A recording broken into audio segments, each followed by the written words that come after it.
Hi there, Happy New Year. Excuse me for a second, I'll adjust that. Happy New Year, happy 2025. Now, hi,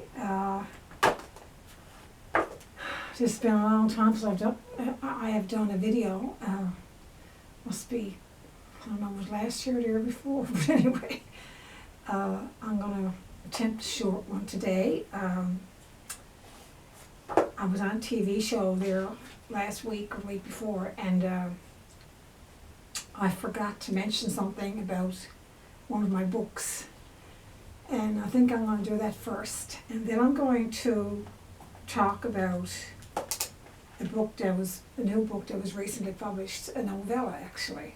It's a new form for me, a novella, so that's the first in maybe several I will publish forthcoming at some point.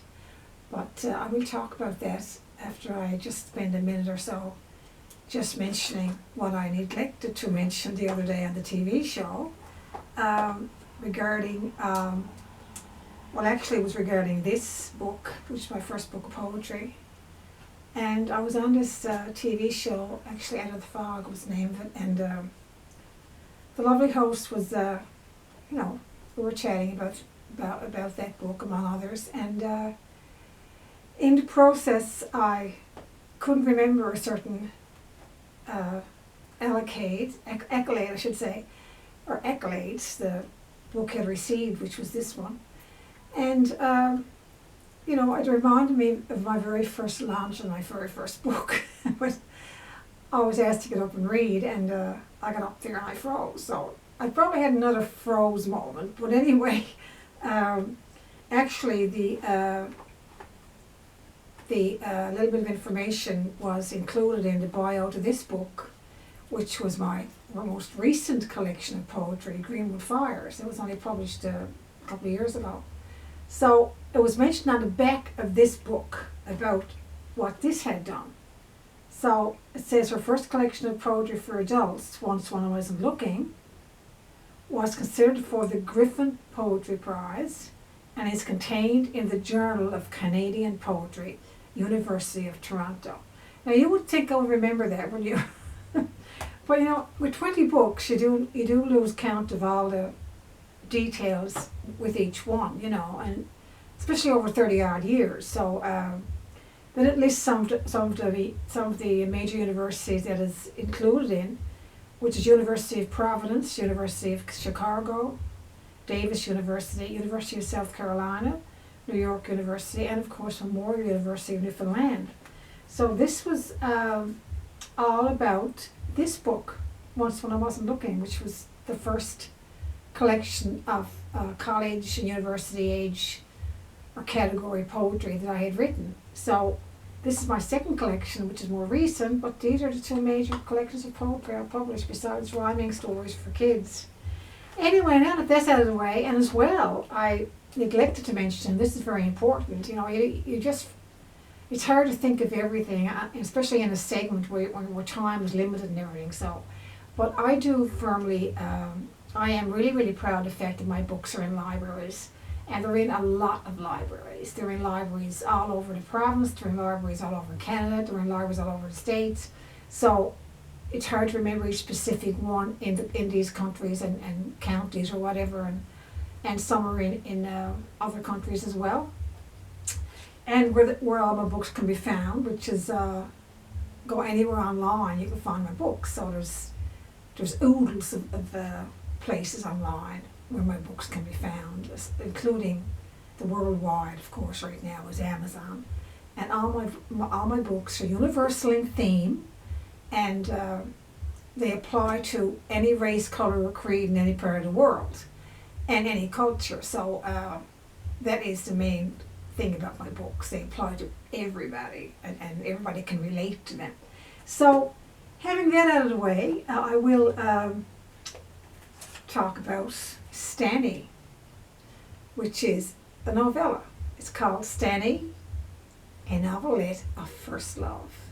And of course, it has the themes of stigma and prejudice and these things which are eternally prevalent in society and has been for a long, long time.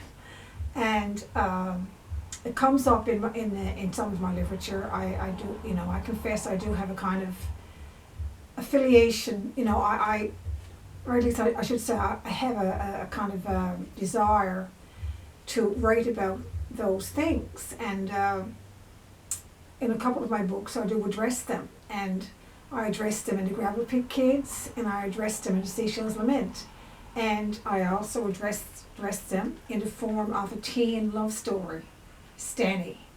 So it's a story of a young girl in high school, and she was of course a decent, nice young girl and well brought up and everything, and this young guy, he was a school dropout, and he became besotted with her, and he had been in jail, and of course he was ostracized by the community and so on, but he became really besotted with this girl, and it's the story of the two of them and what they faced in their condemned relationship, really, because they were condemned by the whole community and everything. So I'm going to read a short segment from that, and it's also, we can find it anywhere online, and it's only like, I don't talk about prices. I'm not given to talking about prices of books or anything like that, but I have to say this one is $6.50, so for the price of a cup of tea and a muffin, you can have this and read it with your tea or whatever. So, but anyways, I'm going to read a short segment, and I hope that you will be interested enough to check it out. It's a novella or novelette, whatever you want to call it.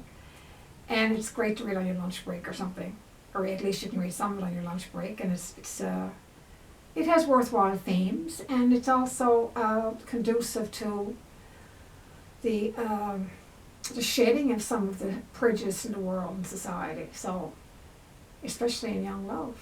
So here goes.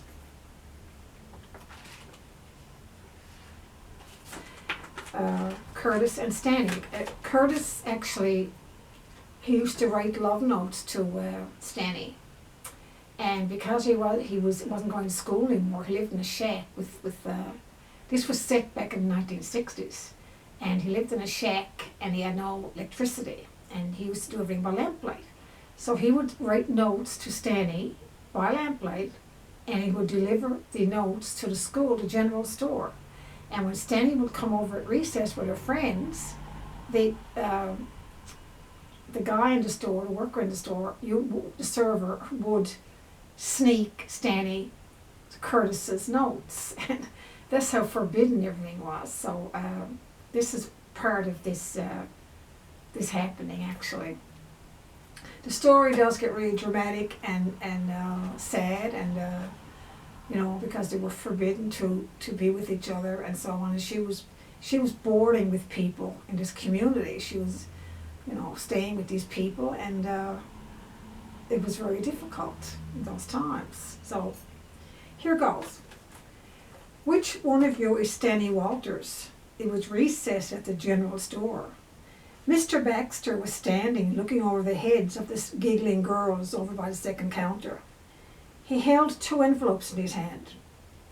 Alice poked Stanny sharply. "He's calling out to you," she hissed.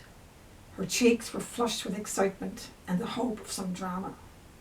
Stanny raised her hand.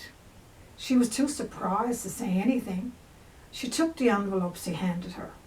Alice peered over her shoulder. The other girls moved in closer. The writing on the envelopes was in pencil. It was scrawled, and some of the spelling was wrong. "Wow, look at that, in pencil. Looks like a grade 4 wrote that. Who's it from, Stanny? Open them up." Alice shot them a look. "You don't think she's going to be foolish enough to open her mail here for you all to goggle at, do you? This is private stuff." She moved away, talking about some makeup she had bought, and the girls moved with her. New eyeliners and the new thing, false eyelashes, were always good for some attention, and Alice had samples in her pocket. She had an idea who they were from. She felt a little thrilled, but a little embarrassed as well. The pencil scribbles and the wrong spelling. She stuck them in her pocket, and it wasn't until she and Alice were walking down the long road after school that she take them out and open them. Alice kept looking straight ahead, waiting. Stanny read the first quietly, then read them aloud. Dear Stanny, hope you don't think me crazy. I can't stop thinking of you. I thought of you all the way home tonight. It helped keep me warm. I know I embarrassed you. I'm sorry. You were a nice girl. I've never met such a nice girl as you. I can't wait to see you again. Curtis. He's romantic, said Alice. And he's cute too. Reminds me of Steve McQueen. I don't know, Stanny said. To write to me right away like that, and to bring it to the store. Do you think he has trouble getting girls or something? Hardly, said Alice. I heard some girls talking about him today. Said they wouldn't mind being under the cliff with him. In fact, one said she had. What? Well, that does it. I'm not seeing him anymore. Alice made a face that stopped in her tracks. The cheap false eyelashes she had sneaked on as soon as the last bell rang were starting to come unglued as she glared freakily at her friend. You beat all, Stanny. Don't be such a Miss Goody-Goody. At least give the guy a chance. He's nuts about you. Stanny said nothing. A jailbird, with girls under the cliff. She opened the second letter. Hi, Stanny. Me again. I can't wait to see you. I can't see you until Friday, but I can speak to you this way. I hope you don't mind. I guess by now you've heard all about me. I don't blame you if you just forget about ever meeting me, a girl like you. I just want to say I think you are beautiful. I dream of you. Spot, my cat, thinks so too. He meows hello. I'm sitting here in the lamplight with you on my mind. Take care, sweet girl. Curtis. And that is the short sample I've decided to read to you today. So I hope you check it out, and I hope you enjoyed the reading, and will check me out on different venues here. I'm on YouTube, which is what I'm on right now, Writing and Me, and I'm on Instagram, which is at Deanie Dishes or something like that. I've been trying to change that, but I'm having some job to get that handle changed to something else. But anyway, that's what I can be found under, and Facebook, author Geraldine Ryan-Lush, and my personal page is Geraldine Ryan-Lush. And what else? I think that's pretty well it. So, and all my books can be found, like I said, all over the place. So I hope you have a real nice day and a great new year ahead. Thank you so much. Bye-bye.